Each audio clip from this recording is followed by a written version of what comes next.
ପଞ୍ଚୁଆଦା କଟା ଚାଲିଛି। ହଁ କଟା ଚାଲିଛି। ହଁ ଆଉ କ'ଣ କିଛି କଟା ବିଷୟରେ କିଛି କହିବେ? ଆଉ ଧାନ ଲୋକ କାରେ କହୁଛନ୍ତି କାରେ ତୁ ଧାନ କଟା ଶିଖିନୁ। ମତେ କହିବୁ। ଆଉ 30 ସେକେଣ୍ଡ ଭିତରେ ବିଡ଼ା କାଟିକି ଦେଖେଇ ଦେ ଲୋକ ଜାଣ। ବର୍ତ୍ତମାନ 30 ସେକେଣ୍ଡ ଭିତରେ ହଁ ବିଡ଼ା କାଟିକି ଦେଖେଇବି। ହଁ ହାଏ ଫ୍ରେଣ୍ଡ, ଜୟ Jagannath, welcome to my channel. ଆଉ ବର୍ତ୍ତମାନ ବାପ ଝିଅ ଚାଲିଲୁ, ଯେହେତୁ ଆମର କଟା ସରିଯାଇଛି। ବର୍ତ୍ତମାନ ଗାଁ ପାଖରେ ସେଠି ବନ୍ଧା ଯିବ। ଆଉ ବର୍ତ୍ତମାନ ବାପ ପୁଅ ଚାଲିଲୁ। ମୁଁ ସେଠି ଯିବି କଳେଇ ବାନ୍ଧିବା ପାଇଁ। ଆଉ ଝିଅ ଆମର ଟିକେ ସେ ଘରେ ଖେଳି ଖେଳିକି ଆସିବ। ଦେଖ କ'ଣ କ'ଣ କହିଦିଏ ଟିକେ। ଆଉ ନିଶ୍ଚିତ ବ୍ଲଗ୍ଟି କଣ୍ଟିନ୍ୟୁ କରିବେ, ଶେଷ ଦେଖିବା ପାଇଁ ଚେଷ୍ଟା କରିବେ। ଏବଂ ଖାସ୍ କରି ଯେଉଁମାନେ ନୂଆ କରି ଆମ ବ୍ଲଗ୍ ମାଧ୍ୟମରେ ଭିଡ଼ିଓଟି ଦେଖୁଛନ୍ତି, ସବସ୍କ୍ରାଇବ୍ କରିଦେବେ, ବେଲ୍ ଆଇକନ୍ଟି ମଧ୍ୟ ବଜାଇଦେବେ। ଲାଇକ୍ କରିବେ, କମେଣ୍ଟ କରିବେ ଏବଂ ସେୟାର ମଧ୍ୟ କରିବେ। ଆଉ ଚାଲନ୍ତୁ ବର୍ତ୍ତମାନ ଭାଲୁ ବାପ ଝିଅ ଯିବା ପାଇଁ। ମାଆଟି କ'ଣ କହୁଛୁ? ଯିବୁ ନ ଗଲେ ହବନି। ଦେଖନ୍ତୁ ଫାଇନାଲି ବର୍ତ୍ତମାନ ଇଏ ବିଲର ଦୃଶ୍ୟ ସବୁ। ଆଉ କଳେଇ ମଧ୍ୟ ପ୍ରାୟ ଅଧାରୁ ଅଧିକ ମଧ୍ୟ କଟା ସରିଲାଣି, ସବୁ ବିଲ ଫାଙ୍କା ହେଇଗଲାଣି। ଆଉ ଅଧେ ମଧ୍ୟ ସବୁ ବଦାରି ଦିଆ ସରିଲାଣି ଗୋଟା ହେଇକି। ଦେଖନ୍ତୁ ଅଧେ ପୁରା ଗୋଟା ହେଇକି ସବୁ ବଦାରି ଦିଆ ସରିଲାଣି। ଆଉ ବର୍ତ୍ତମାନ ମୁଁ ଆସିଛି ଆମର ସେଠି ବନ୍ଧା ଯିବ। କାଲି ପରଦିନ ଆଡ଼କୁ ଲୋକ ଆଣିକି ବଦାରି ଦେଇଦେବା। ଆଉ ୟା ପରେ ଯାଇକି ପୁଣି ମଳା ଯିବ। କଟା ଆମର ସରିଯାଇଛି, ଖାଲି ଗୋଟା ହେଇକି ବଦାରି ଦିଆଯିବ। ବର୍ତ୍ତମାନ କାମିଆ ଟାଇମ୍, ଜୋରଦାରରେ ଲୋକ ଲାଗିଛନ୍ତି କାଟିବା ପାଇଁ। ଆଉ ଚାଲନ୍ତୁ ବର୍ତ୍ତମାନ ଆମ ବିଲକୁ ଯିବା ଏବଂ ଆମ ବିଲରେ ଦେଖିବା। ଏବେ ଖାଲି ବିଲ ସାରା ଦେଖିବେ, ଖାଲି ମାନେ ବଦାରି ହିଁ ବଦାରି। ଖାଲି ବିଲ ସାରା ବଦାରି ହେଇଯିବ। ତା କିଛି ଦିନ ପରେ ପୁଣି ସବା ଗିଳା ସବୁ ପଡ଼ି ସାରିଲା ପରେ ପୁଣି ସବୁ ଖାଲି କୁଟା ହେଇଯିବ। ଧାନ ସବୁ ନେଇଯିବେ, କୁଟା ସବୁ ହେଇଯିବ। ଏଇଟା ଦେଖନ୍ତୁ ବର୍ତ୍ତମାନ ଆମ ବିଲ ଆସିଗଲା। କିଛି ବନ୍ଧା ହେଇସାରିଛି, ଆଉ କିଛି ଅଳ୍ପ ସେ ମୁଣ୍ଡକୁ ଅଛି। ମୁଁ ବର୍ତ୍ତମାନ ଆସିଛି ବାନ୍ଧିବା ପାଇଁ।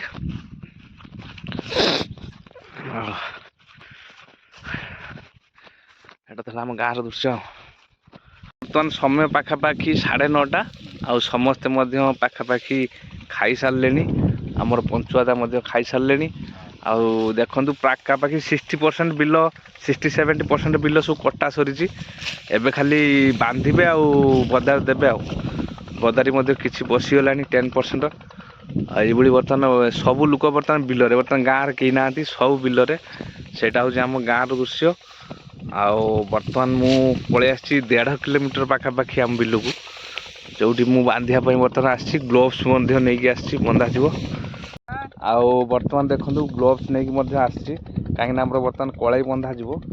ଆଉ ବନ୍ଧା ହେଇସାରିଲା ପରେ, କାହିଁକିନା ବର୍ଷା ଟିକେ ଉଠଉଛି, ବାଇଚାନ୍ସ ବର୍ଷା ଟିକେ ହେଇଯିବ ଯଦି, ଯାହା ବି ହେଲେ ଗୋଟେ ଚାଷୀର ଭୟ ଥାଏ। ଆଉ ବର୍ତ୍ତମାନ ମୁଁ ଗ୍ଲୋଭ୍ସ ନେଇକି ଆସିଛି ବର୍ତ୍ତମାନ କଳେଇ ବାନ୍ଧିବା ପାଇଁ। ଆଉ ସେପଟରେ ଆମର ପଞ୍ଚୁଆଦା ତାଙ୍କର ଧାନ କାଟୁଛନ୍ତି। ଆଉ ଦେଖୁଛି ଆପଣମାନଙ୍କୁ ଆଉ ଧାନଟା କିଭଳି ଭାବରେ କଟା ହୁଏ, ଆଉ ଦା କେମିତି ଚଲାଯାଏ। ବର୍ତ୍ତମାନ ଦେଖନ୍ତୁ ତାଙ୍କ ସେ ଦା କିଭଳି ଭାବରେ ଚଲାଉଛନ୍ତି। ଦେଖନ୍ତୁ ବର୍ତ୍ତମାନ ଆମର ଧାନ କଟାଟି ଚାଲିଛି। କି ଧାନ? ଡେରାଡୁନ। ସେମିତି ଭଲ ହେଇନି ବୋଧେ ନା? ଧାନ ସେମିତି ଭଲ ହେଇନି। ଡେରାଡୁନ ଏ ବର୍ଷର ପୋକ ଲାଗିଗଲା। ଆଚ୍ଛା। ଆଉ ସିଏ ତଳା ବି ସେ ଡେରାଡୁନ? ଏ ତଳା ଡେରାଡୁନ। ସବୁ ଡେରାଡୁନ ଏ ବର୍ଷର ଡେରାଡୁନ ଧାନ ପୋକ ଲାଗିଗଲେ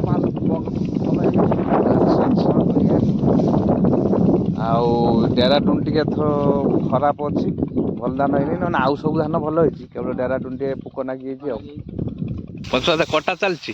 ହଁ କଟା ଚାଲିଛି। ହଁ ଆଉ କ'ଣ କିଛି କଟା ବିଷୟରେ କିଛି କହିବେ? କଟା ବିଷୟରେ କ'ଣ, ସକାଳୁ ଆମେ ତ ଚାଷୀ ଘର ପିଲା। ଆଉ ସକାଳ 7ଟା ବେଳେ ଆସି ବିଲରେ ଏଠି ପହଞ୍ଚିକି ଆମେ ଧାନ କାଟୁଛୁ। ପୁଣି ଦିନ ଗୋଟାଏ ହେଲେ ଯାଇକି ଘର କତିର ଦ୍ୱିପହରେ ଖାଇ ପିଇକି ରେଷ୍ଟ ଘଣ୍ଟେ ଖଣ୍ଡେ ନେଇକି ପୁଣି 2ଟା ବେଳେ ଆସିକି ପହଞ୍ଚୁ ବିଲର। ସନ୍ଧ୍ୟା 5ଟା ବେଳେ ପୁଣି ଘରକୁ ଫେରୁ। ଧାନଟା କ'ଣ କେମିତି ହେଇଛି ଏଥର? ଧାନ ଏ ବର୍ଷର ଧାନ ଧଳା ଧାନ ଟିକେ ଭଲ ହେଇଛି। ଆଚ୍ଛା। ଆଉ ଡେରାଡୁନ ଏ ବର୍ଷର ଟିକେ ପୋକ ମାରିଦେଇଛି ଧାନର। ଡେରାଡୁନ ଅବସ୍ଥା ଖରାପ। ଓହୋ। ଆଉ ତାହେଲେ ଡେରାଡୁନ ଟିକେ ପର୍ତ୍ତା କମ୍ ଆସିବ। ହଁ ଡେରାଡୁନର ପର୍ତ୍ତା ଏ ବର୍ଷର ପର୍ତ୍ତା ଟିକେ କମ୍ ଆସିବ। ବର୍ତ୍ତମାନ ଦେଖନ୍ତୁ ଧାନ କଟା ମଧ୍ୟ ଚାଲିଛି ଆଉ ଆମର ମଧ୍ୟ ଧାନ କଟା ପାଖାପାଖି ସରିଯାଇଛି। ଆଉ ଧାନ ଲୋକ କାରେ କହୁଛନ୍ତି କାରେ ତୁ ଧାନ କଟା ଶିଖିନୁ ଆଉ ବିଲକୁ କାହିଁ ଆସୁଥିଲୁ? ଶିଖି ନାହିଁ ମୁଁ ଧାନ କଟା। ମୁଁ ଚ୍ୟାଲେଞ୍ଜ ଦେଇ କହୁଛି ଆରାମସେ ଦେଖିବୁ ମୁଁ ଧାନ କଟା ଶିଖିଛି ନାହିଁ, ମୁଁ ଭିଡ଼ିଓ କରିବି ଆଉ ତୁ ଧରିବୁ ନିଶ୍ଚିତ ଭାବରେ ଦେଖିବ। ମୁଁ 30 ସେକେଣ୍ଡ ଭିତରେ ଚ୍ୟାଲେଞ୍ଜ କରିକି କହୁଛି ମୁଁ କାଟିଦେବି ଗୋଟେ ବିଡ଼ା।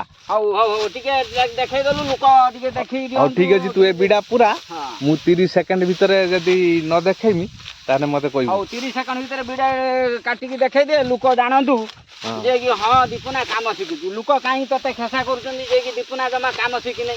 ହଉ ଠିକ୍ ଅଛି, ହଁ ମୁଁ ବର୍ତ୍ତମାନ 30 ସେକେଣ୍ଡ ଭିତରେ ହଁ ବିଡ଼ା କାଟିକି ଦେଖେଇବି। ହଁ ଦେଖିଆ ମୋତେ କହୁଛି କାମ ଶିଖିନି। ହଁ ବର୍ତ୍ତମାନ ଦେଖନ୍ତୁ କୁଚିଟା ଏଇଭଳିଆ ବାଗା ଯିବ। ଆଉ ଏଇଭଳିଆ କୁଚିଟା ବାଗା ହେଇସାରିଲା ପରେ କୁଚିଟା ଏଇଠି ପଡ଼ିବ। ହଁ ପଡ଼ି ସାରିଲା ପରେ ଭାବରେ 30 ସେକେଣ୍ଡ ଭିତରେ ମୁଁ ବିଡ଼ା ହଁ କାଟିବୁ। ତୁ କ'ଣ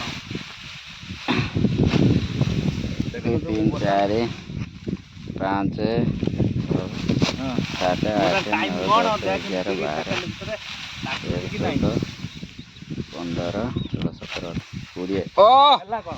20 ସେକେଣ୍ଡ ଭିତରେ ଭିଡ଼ିଓ କାଟି ଦେଇକି ଦେଖେଇ ଦେଇଛି ଦୀପୁନା। କ'ଣ ଲୋକ ଏଇଟାରେ କହୁଛନ୍ତି ଯେ କାମ ଶିଖିନି। ଏବେ